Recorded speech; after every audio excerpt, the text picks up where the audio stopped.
विरोध करना चाहेंगे। निश्चित रूप से इस मुहिम को इस देश में ले जाना है और मध्य प्रदेश में जो ठीक किया है कि 15 किलोमीटर पे एक स्कूल होगा, है ना, उस व्यवस्था को हम लोग विरोध करते हैं। पूरे देश में समान शिक्षा प्रणाली के सभी अनुशंसाओं को लागू करना होगा और पूरे देश के नैनिहालों को मुफ्त एवं अनिवार्य शिक्षा देना होगा। भारत की संविधान में जो शिक्षा का मौलिक अधिकार है उसको देना पड़ेगा और हम तमाम वर्ग के लोग, शिक्षक वर्ग हो, इंजीनियर वर्ग हो, चिकित्सक, मजदूर वर्ग हो, सब लोग एकजुट होकर के इस राष्ट्रीय शिक्षा नीति का हम लोग विरोध करेंगे और उसमें राष्ट्रीय शिक्षा नीति में हम सुधार। आज आप लोग बैठक कर रहे हैं, क्या उद्देश्य है सर? आज सावित्रीबाई फुले का जन्म दिवस है।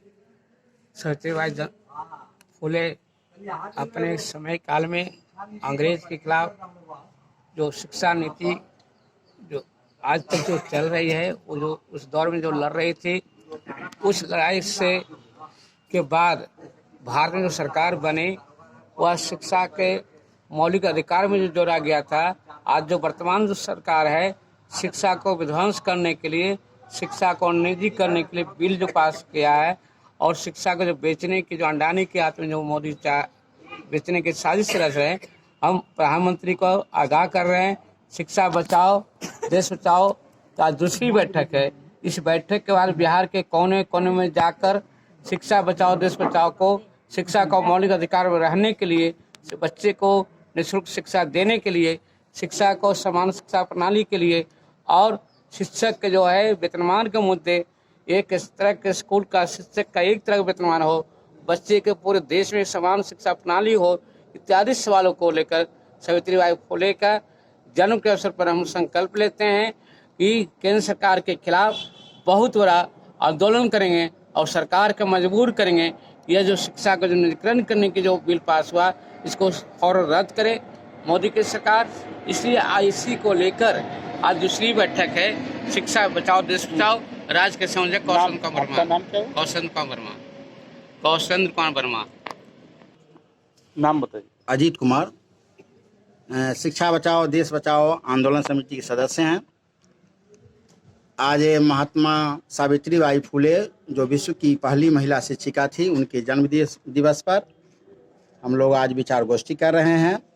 इस देश में शिक्षा का बाजारीकरण हो रहा है, एक जैसी शिक्षा व्यवस्था लागू नहीं है इस देश में, जबकि भारतीय संविधान में मुफ्त एवं अनिवार्य शिक्षा लागू करने की व्यवस्था संविधान में है।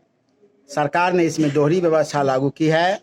अमीरों के बच्चों को अलग शिक्षा, अलग तरह की शिक्षा और गरीबों के बच्चों को अलग तरह की शिक्षा देने की बात यह सरकार कर रही है। उसका हम मांग करते हैं कि इस देश में एक तरह का शिक्षा व्यवस्था हो, सभी बच्चे सरकारी व्यवस्था के तहत मुफ्त एवं अनिवार्य शिक्षा के तहत जितने भी 6 से 14 आयु वर्ग के बच्चे हैं उनको मुफ्त एवं अनिवार्य शिक्षा मिले। इस देश में निजी विद्यालय नाम का कोई चीज नहीं हो। सभी सरकारी विद्यालय में सभी, चाहे वह डीएम साहब का बेटा हो, चाहे मुख्यमंत्री जी का बेटा हो, चाहे एक आम किसान मजदूर का बेटा हो, सबका बच्चा एक तरह की शिक्षा व्यवस्था में पढ़े और एक तरह का पाठ्यक्रम, एक तरह का सिलेबस हो, ये हम मांग करते हैं।